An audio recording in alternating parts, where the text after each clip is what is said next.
Hello mga be! Grabe po ang init, kaya gagawa tayo ng buko palamig. Tara, umpisa na natin.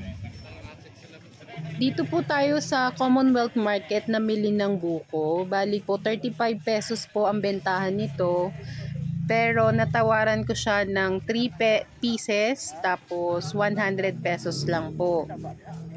Pagdating ko po sa bahay, nilagay ko agad to sa freezer. Kaya medyo nagyelo na po ito. Ito po ay 2 peraso ng sabaw ng buko.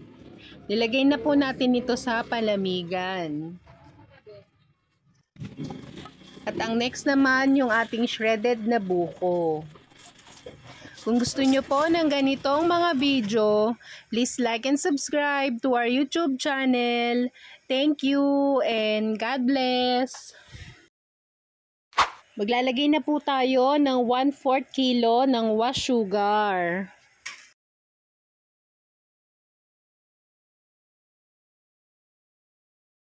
One can ng condensed milk.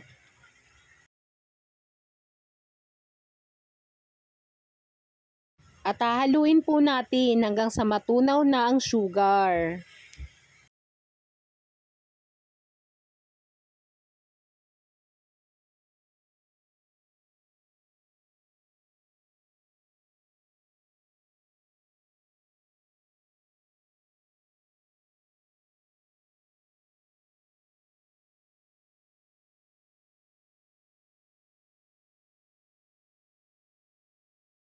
Maglalagay naman po tayo ng ice.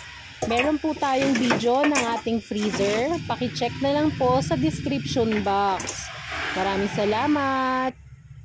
Bago po tayo naghawak ng ice, ay naghugas muna po tayo ng ating kamay.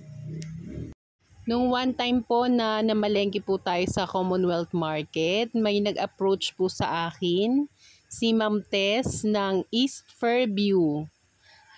Thank you for watching po and shout out po sa inyo. God bless po.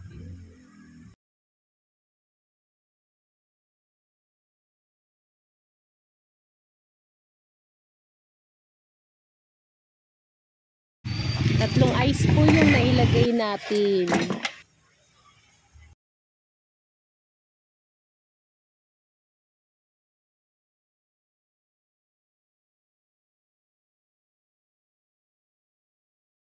Maglalagay na po tayo ng 2 liters ng water.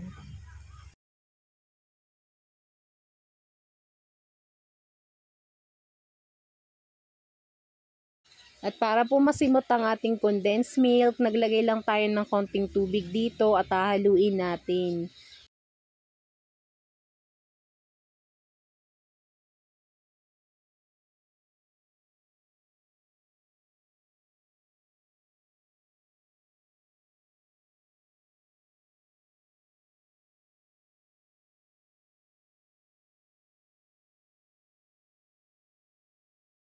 At after natin itong haluin, pwede na po natin itong ibenta.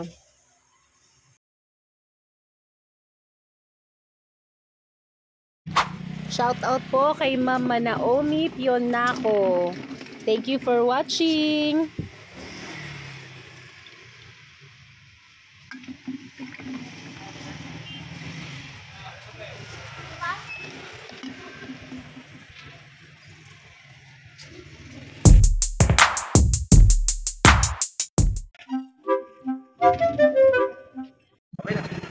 Ang gamit po nating cup ay 8 ounce cup. Ang bentahan po natin nito ay 10 pesos. Sana po ay may nakuha kayong idea sa video ito. Please like and subscribe to our YouTube channel. Thank you and God bless. Thank you for watching.